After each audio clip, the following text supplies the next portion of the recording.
The rain started exactly at 11:47 p.m. I know because I was staring at my phone when the first drops hit my bedroom window. Not scrolling through anything, just staring at the time, unable to sleep, watching the numbers change with a kind of desperate focus that comes only from exhaustion and grief. 11:46 became 11:47, and in that exact moment, the first drops began to fall. It should have been soothing. Rain always used to help me sleep when Sarah and I were kids, sharing the room next door. We'd lie in our twin beds and listen to it drum against the roof, racing each other to see who would fall asleep first. Sarah always won. She could sleep through anything. But Sarah wasn't in the room next door anymore. Sarah wasn't anywhere anymore. My mind kept circling back to Tuesday, to the argument, to the things I'd said, things I could never take back now, could never apologize for. The police officer's face when he came to the door, rain dripping from his hat. "Are you Emma Chen? I'm sorry to inform you that your sister was involved in an accident." A car accident. Wet roads. They said she'd been going too fast. They said it was quick, like that was supposed to be a comfort, like the speed of her death somehow lessened the permanence of it. Now it was Friday night, and I was alone in the house we'd inherited from our parents. The house where we'd grown up, where Mom had taught us to bake cookies in the kitchen, where Dad had marked our heights on the doorframe every birthday. That doorframe was still there, our names written in his careful handwriting, the marks climbing higher year by year, until they stopped, until he stopped. The house felt too big now, too empty. Every creak of the floorboards, every settling of old wood seemed amplified by the silence. I'd kept all the lights off except for the lamp on my nightstand. I told myself it was to save electricity, but really I just didn't want to see the empty spaces, didn't want to see Sarah's bedroom door across the hall still closed, her belongings still inside exactly as she'd left them. The rain intensified quickly, hammering against the glass in sheets. It came down harder than I'd seen in months, the kind of downpour that turns streets into rivers within minutes. I pulled the blanket tighter around my shoulders and tried to focus on something else, anything else. The book on my nightstand, the stack of sympathy cards I hadn't had the strength to read yet, the half-empty glass of water that had been sitting there since morning. But the rain demanded attention. It wasn't just loud, it was insistent, deliberate. I pulled the blanket tighter around my shoulders and tried to ignore it. Grief does strange things to your mind, I reminded myself.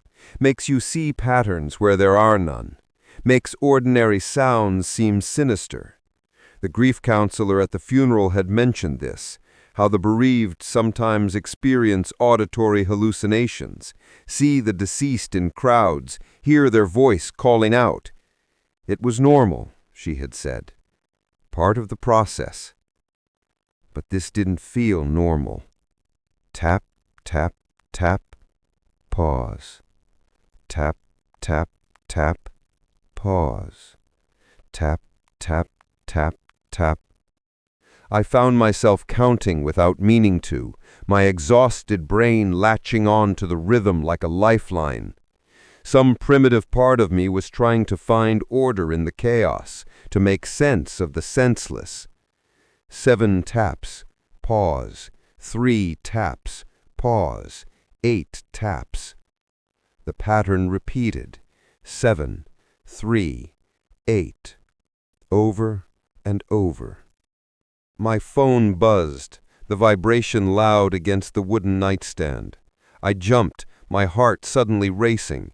The screen lit up the darkness with harsh blue light. A text from an unknown number. Are you listening? I stared at the message, my thumb hovering over the screen. The words seemed to glow brighter than they should, burning into my retinas. Spam, probably, or a wrong number. Maybe someone from the funeral who'd gotten my contact information. There'd been so many people there, distant relatives, Dad's old co-workers, neighbors I barely remembered. Any of them could have my number now. I deleted it without responding and set the phone face down on my nightstand, suddenly not wanting to see the screen. The darkness felt safer somehow. The rain continued its strange percussion against the window, and I couldn't help but count again. 7, 3, 8. 7, 3, 8. Like a heartbeat, like a warning. I tried to remember what I'd learned in that one psychology class I'd taken in college. Pattern recognition. The human brain is wired for it. We see faces in clouds, hear words in white noise, find meaning in randomness because our ancestors' survival depended on recognizing the pattern of predator footsteps or the shape of dangerous animals in the brush. This was just my traumatized mind doing what minds do. Nothing more. My phone buzzed again. I didn't want to look. Somewhere deep in my gut, I knew I shouldn't look, but my hand was already reaching for it, flipping it over, seeing the screen. 7, 3, 8. The numbers glowed on my screen and all my rationalizations evaporated like mist. My heart began to hammer in my chest, suddenly in sync with the rain. I sat up, the blanket falling away, cold air hitting my skin. I looked around my darkened bedroom, at the shadowy corners, at the closet door slightly ajar, at the window where the curtains were drawn tight. No one could see in. No one could know what I was doing, what I was hearing. The house was isolated, set back from the road behind old oak trees. Our nearest neighbor was a quarter-mile away. No one could be watching me. My fingers trembled as I typed back, "Who is this?" The 3 dots appeared immediately, indicating someone was typing. I watched them pulse, hypnotic and ominous for what felt like an eternity. Then the message appeared. "You know who." No, I didn't. I didn't know who this was or how they knew about the rain pattern I'd been counting. A sick prank, it had to be. Someone trying to scare me when I was vulnerable. Someone who knew Sarah had just died. I blocked the number with shaking hands and tossed my phone onto the bed beside me, suddenly wanting it as far away as possible. This was grief. This was exhaustion. This was my mind playing tricks on me after 3 days of barely sleeping, barely eating, barely holding myself together for the funeral arrangements and the lawyer meetings and the endless stream of well-meaning people offering condolences that meant nothing. I needed to calm down, breathe, maybe take one of those sleeping pills Dr. Martinez had prescribed, the ones I'd been too afraid to use because I didn't want to dream. The rain stopped. Not gradually, just stopped like someone had flipped a switch. The sudden silence was somehow worse than the noise had been. It pressed against my eardrums, thick and suffocating. I found myself holding my breath, straining to hear anything. The ambient sound of water dripping from the eaves, the wind moving through the trees, the distant hum of traffic on the highway. Nothing. Complete, absolute silence. Then from somewhere downstairs, I heard a phone ringing. Not my cell phone. That was right beside me on the bed, dark and silent.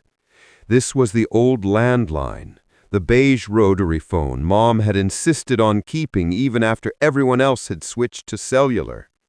We'd kept it connected after she died, some combination of sentiment and inertia. I hadn't even known it still worked, couldn't remember the last time I'd heard it ring. The sound was piercing in the silence, sharp, insistent. Every ring felt like it was cutting through the air, through my skull. I should have stayed in bed. Every horror movie I'd ever seen, every creepypasta I'd read late at night on my phone told me to stay in bed, lock the door, wait for morning, call the police from my cell phone and let them check it out.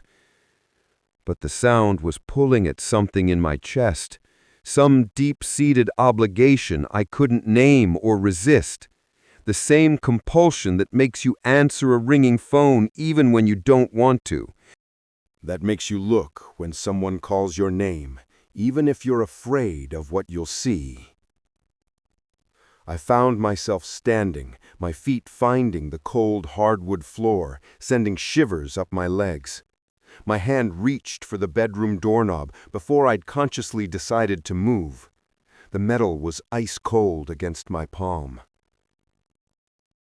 The phone kept ringing. I opened the door. The hallway stretched before me, darker than it should have been.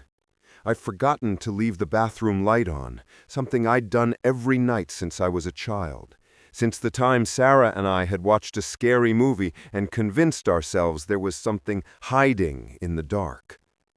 Mom had started leaving the light on after that, and somehow the habit had stuck even into adulthood. But tonight I'd forgotten. The darkness seemed thicker than usual, almost textured, like I could reach out and feel it between my fingers, like it was something living and aware. The phone rang again, again, again. I made my way down the stairs, one hand trailing along the wall for balance. The wood paneling was rough under my fingertips, and I could feel every imperfection, every scratch Sarah and I had made as kids, every dent from where we'd banged into it while running through the house. This was our house, our safe place. There was nothing to be afraid of. Except Sarah thought the same thing when she'd left 3 days ago. And look what had happened to her. The ringing was coming from the kitchen. As I entered, my eyes adjusting to the faint light coming through the window from the street lamp outside, I could see the old beige telephone mounted on the wall next to the refrigerator. Its coiled cord swayed slightly, with each ring, like something was tugging at it from the other end. I stared at it for a long moment, my hand hovering near the receiver. This was insane.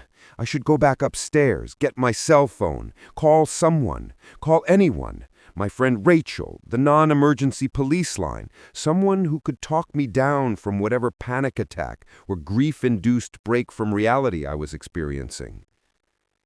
But what would I tell them? That I was afraid of a ringing phone? That I'd gotten creepy texts and now I was convinced something was wrong? They'd think I was losing it. Maybe I was losing it. The phone rang again, and I picked up the receiver.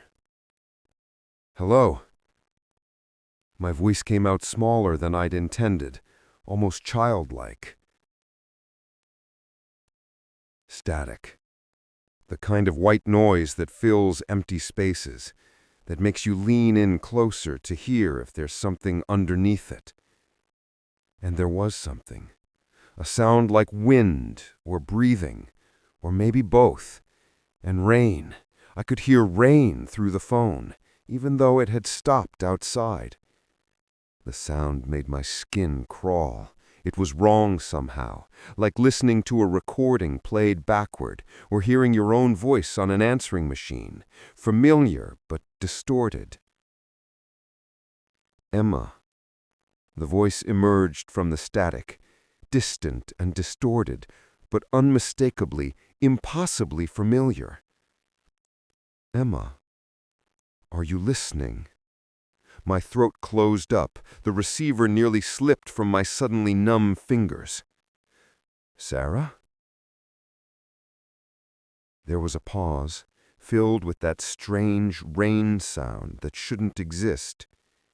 When the voice came back, it was clearer, closer, and that made it so much worse.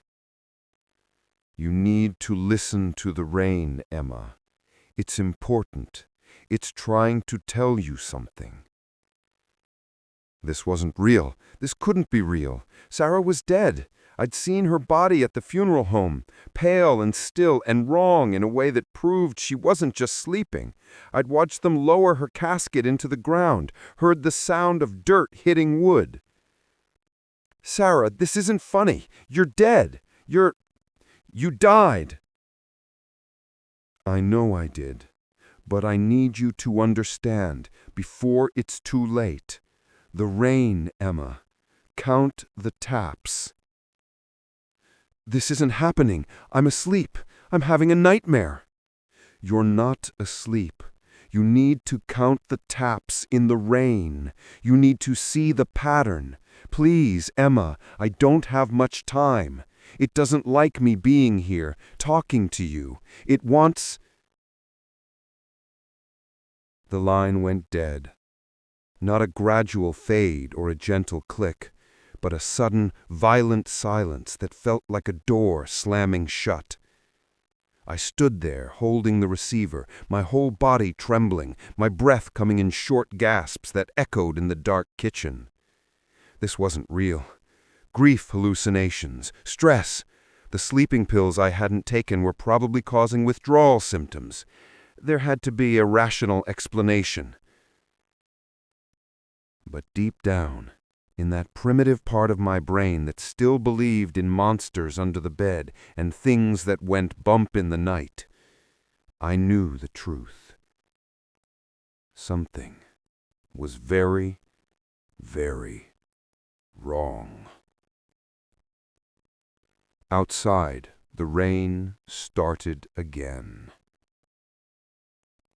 I walked to the kitchen window on legs that felt disconnected from my body. My reflection stared back at me from the dark glass. Pale face, wide eyes, looking like a ghost myself. Beyond my reflection, the backyard was barely visible, just shapes and shadows. The old swing set Dad had built, now rusted and covered in ivy. The tool shed that leaned slightly to the left. The line of trees at the property edge, their branches moving in a wind I couldn't hear. And the rain. God, the rain was so loud now, so deliberate. Tap, tap, tap, tap, tap, tap, tap. Pause. Tap, tap, tap. Pause. Tap, tap, tap, tap, tap, tap, tap. 7, 3, 8. 7, 3, 8. The pattern repeated over and over, drilling into my skull. What did it mean? An address? A date? A code? I pressed my forehead against the cold glass, trying to think, trying to make sense of something that defied sense. 7, 3, 8. And then it hit me. My blood turned to ice, spreading through my veins like frost. July 3rd, 8 p.m. That was when Sarah and I had our argument. The last time I'd seen her alive. She'd stood right here in the kitchen, right where I was standing now, and told me she'd found a buyer for the house, a developer who wanted to tear it down and build condos. She said we needed to move on, that keeping our parents' house was just holding us back our own lives. I'd screamed at her. I could still remember the words, could still feel them burning in my throat. You're selfish. You've always been selfish. You just want the money. You don't care about Mom and Dad's memory. You don't care about anything but yourself. She'd stood there, taking it. Tears streaming down her face, not defending herself. And then she just said, quietly, "I'm sorry you feel that way," and walked out. I heard her car start, heard the tires on the wet driveway, heard her drive away. Too fast. Even then, I'd thought she was going too fast for the rain. "I'm sorry," I whispered to the empty kitchen, to my reflection in the dark glass, to the ghost on the phone who couldn't possibly have been my sister. The rain stopped again. The silence was immediate and absolute and terrifying. Then I heard footsteps upstairs. Slow, deliberate footsteps, moving down the hallway toward my bedroom. Each one distinct, the creak of the third floorboard from the stairs, the one that always squeaked when we tried to sneak out as teenagers, the softer sound as they passed over the small rug outside the bathroom, the louder creak as they reached my bedroom door. Someone was in my house. Something was walking through the upstairs, and I was alone down here with nothing but darkness and silence and a dead phone line. I grabbed a knife from the block on the counter, the largest one, the chef's knife Mom had used to carve the Thanksgiving turkey. My hands were shaking so badly I almost dropped it, the blade catching the faint light from outside. I gripped the handle with both hands, trying to steady myself. Someone was in my house. A burglar, an intruder, someone who'd seen the obituary, knew the house would be empty, vulnerable. That had to be it. That was the only explanation that made any kind of sense. But burglars didn't walk slowly. They didn't pause between footsteps like they were savoring each one. They didn't time their movements to match the rhythm of rain that wasn't falling. The footsteps reached the top of the stairs. Then they started down. Each creak of the wooden steps was agonizingly slow. Whoever, whatever was coming, didn't seem to be in any hurry. I backed against the refrigerator, raising the knife. The handle was slick with sweat. My heart was pounding so hard I could feel it in my throat, taste copper on my tongue. The darkness at the bottom of the stairwell seemed to deepen, to coalesce into something almost solid. A shape emerged from the shadow, human-shaped, but wrong somehow, like looking at something through water. "Emma," Sarah's voice, clear and close, not distorted by phone static anymore, but immediate, present, real. "You're not listening." I could see her now, or something wearing her shape. She stood in the doorway to the kitchen, her hair wet and plastered to her face, her clothes soaked through. Rain dripped from her onto the floor, forming a puddle at her feet, steady drips that echoed in the silence like a ticking clock. But her eyes were all wrong, too dark, too deep, like looking into wells that went down forever. They reflected no light, they absorbed it. "You're not real," I managed to say, my voice barely above a whisper. The knife trembled in my hands. "No," she agreed, and her mouth moved just slightly out of sync with her words. "Not anymore." She took a step closer. Water squelched in her shoes, and the smell hit me. Wet earth and copper and something rotten underneath, like vegetables left too long in the back of the fridge, like death. "But I need you to understand what happened, why it happened. You need to see the pattern, Emma, before it's too late." "I don't understand." "The rain, Emma. It's always the rain. Every time someone dies on these roads, it rains. Haven't you noticed? She tilted her head, and water ran down her face like tears.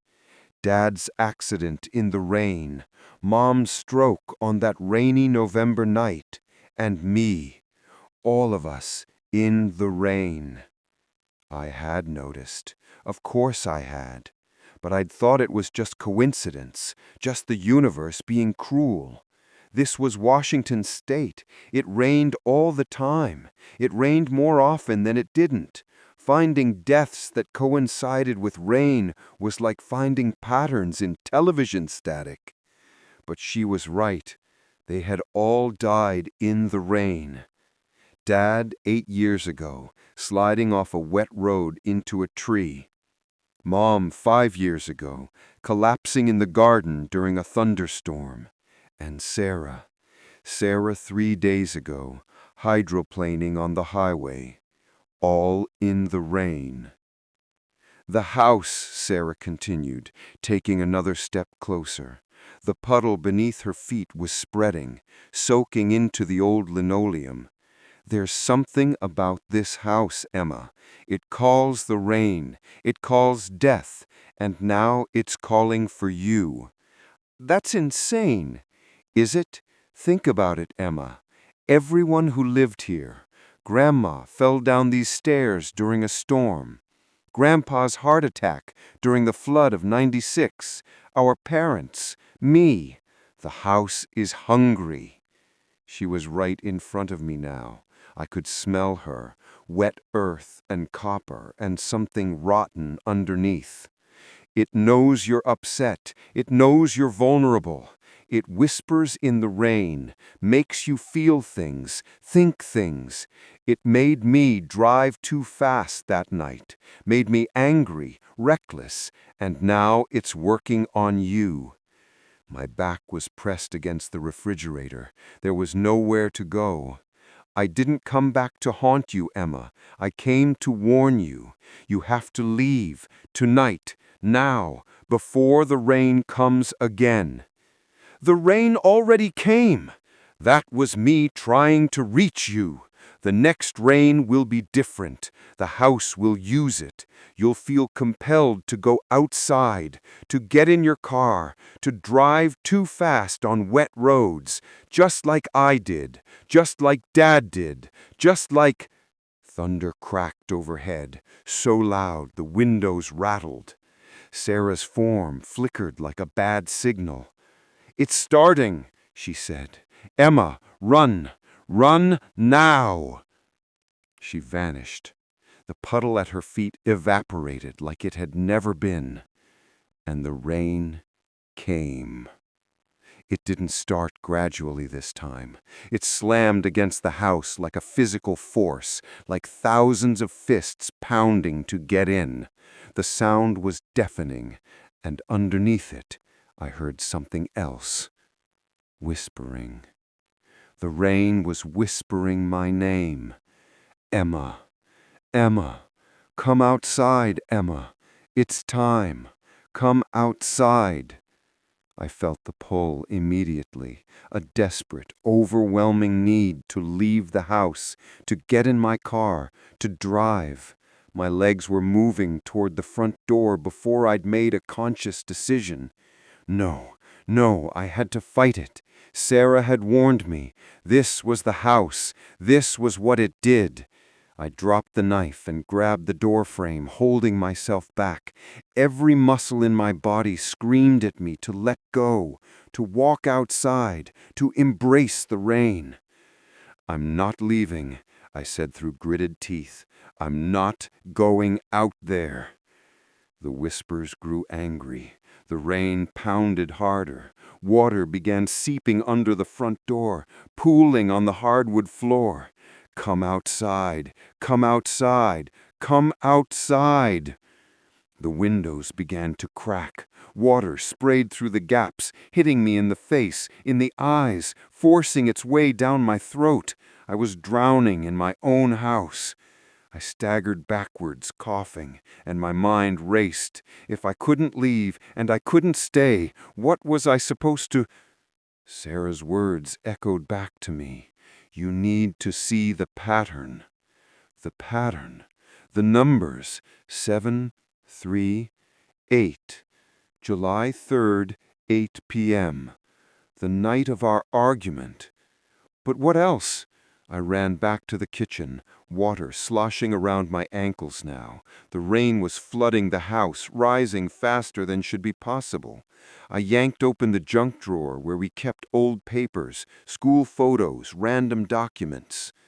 There, our parents' death certificates. Dad died on January 1st at 8 p.m. 118. Mom died on November 7th at 8 p.m. 1178.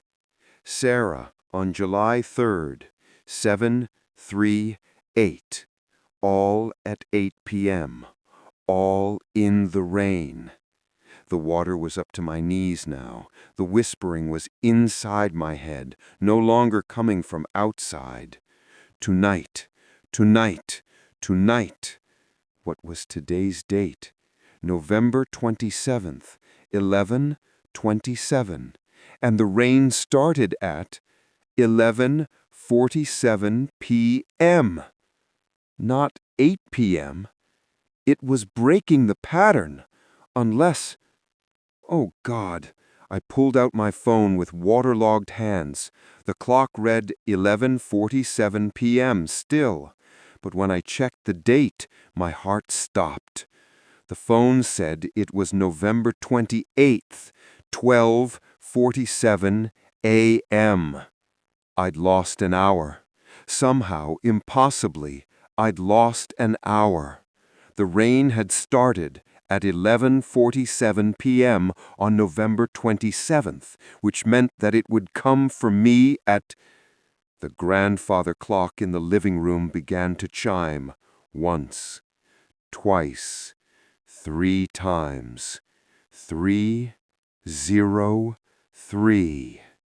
I'd been counting wrong. It wasn't the date, it was the time. Dad at 1:18. Mom at 11:07. No, 11:18 a.m. 11:07 a.m. Sarah at 7:38 p.m. All the digits added up to 8. 1 plus 1 plus 8. 11 plus 0 plus 7. 7 plus 3 plus 8. And 3 plus 0 plus 3 equaled 6, not 8. 6. The pattern was breaking because I was supposed to break it. The water was at my chest now, frigid and pulling me down, but instead of fighting toward the door, I dove under. I swam through the flooded kitchen, my lungs burning until I reached the basement door. I'd never liked going down there, even as a kid. It had always felt wrong. I yanked it open and let the water carry me down the stairs into absolute darkness. My hand found the pull chain for the light. I yanked it. The basement illuminated in weak yellow light. And there, carved into every wall, every support beam, every surface, were numbers. Dates, times, names. Hundreds of them, going back over a century. This house had been killing people for generations, feeding on them, using the rain as its weapon. But at the center of the room, carved into the concrete floor in letters 3 feet high, was a single word. 8. 8 deaths to complete the cycle. 8 deaths to... what? Feed it? Free it? Become it? We were number 7. Sarah was the 7th death. I was supposed to be the 8th. The water filled the basement, submerging the markings. I swam to the ceiling, gasping for the last pocket of air. If I died, it would be complete. If I died, the pattern would be fulfilled and the house would have everything it needed. It would start again with some new family, some new victims. But if I broke the pattern... I took a deep breath and dove down one last time. I found what I was looking for near the old furnace, a gas line. I'd helped Dad work on it once years ago. I knew how to open it. I twisted the valve with the last of my strength. Then I swam back up, broke through the water still flooding through the front door, and ran into the rain. I didn't get in my car. I ran down the street, away from the house, as far and as fast as my legs would carry me. Behind me, I heard the explosion. The house went up like a Roman candle, gas and water and century-old wood creating a fireball that lit up the entire neighborhood. The heat hit my back, nearly knocking me down. Debris rained around me, burning wood, shattered glass, pieces of my childhood turned to ash and smoke. I collapsed on the wet grass 2 blocks away, my lungs heaving, my body shaking from cold and shock and exhaustion. I turned to watch it burn. The flames reached high into the night sky, turning the rain into steam. I could hear sirens in the distance. Neighbors must have called 911. They'd ask questions. I'd have to explain. But what would I tell them? The truth? That the house was alive and hungry and had been killing my family for generations? No. I'd tell them about the gas leak, the flood damage, how I'd barely escaped. They'd call it a tragedy, another tragedy for the Chen family, and they'd be kind and sympathetic, and they'd never know I'd saved them all from becoming victims too. The rain stopped. Not gradually this time either, but all at once. Like the house had been the source of it all along, and with the house gone, the rain had no reason to exist. The silence was beautiful. The fire marshal ruled it an accident. Old gas line, structural damage from flooding. Tragic, but not suspicious. Just another casualty of the unseasonably harsh weather that night. The insurance paid out. I used the money to buy a small apartment across town, somewhere with no history, no ghosts, no rain-soaked memories. A modern building with other people around, with thin walls and noisy neighbors and all the comforting sounds of life continuing. I didn't see Sarah again. I hoped that meant she was finally at rest, that she and Mom and Dad and all the others were free now, released from whatever hold that house had maintained over their souls.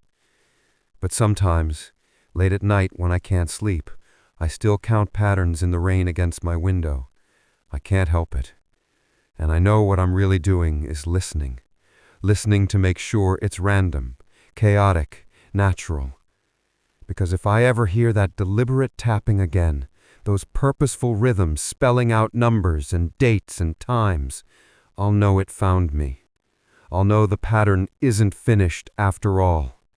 And I'll know that some hungers can never truly be destroyed, only interrupted, only postponed. Last week it rained on my birthday, November 27th, at exactly 11:47 p.m. I watched the clock turn as the first drops hit my new apartment window. I told myself not to count, told myself it was just rain, just water falling from clouds, just weather. But I counted anyway. 7, 3, 8, then 3, 0, 3. Then a new pattern I'd never heard before, tapping out against the glass with the same deliberate precision. 9, 1, 1, 9, 1, 1. I sat up in bed, my heart racing. 911? September 11th? Or the emergency number? Or something else entirely? I grabbed my phone and checked the date, November 27th still. The time read 11:49 p.m. The tapping continued, over and over. 9, 1, 1, 9, 1, 1.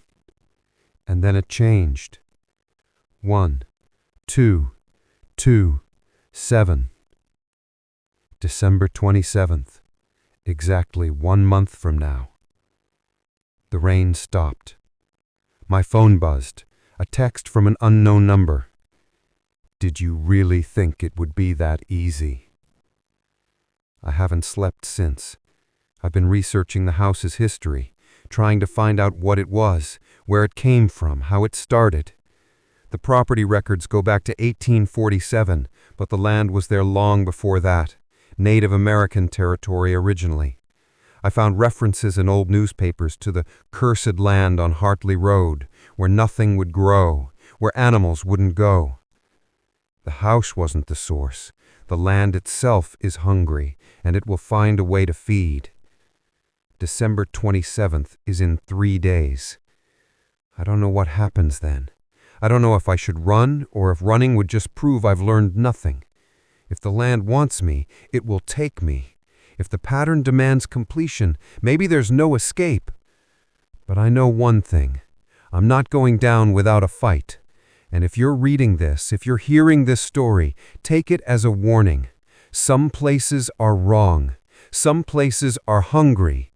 And no matter how much you love a house, no matter how many memories live inside its walls, sometimes the only way to survive is to burn it all down and pray that's enough. Sometimes it is. Sometimes it isn't. I'll let you know which one I get, if I can. Outside my window, the rain is starting again. It's 11:47 p.m. on December 24th, and I'm listening.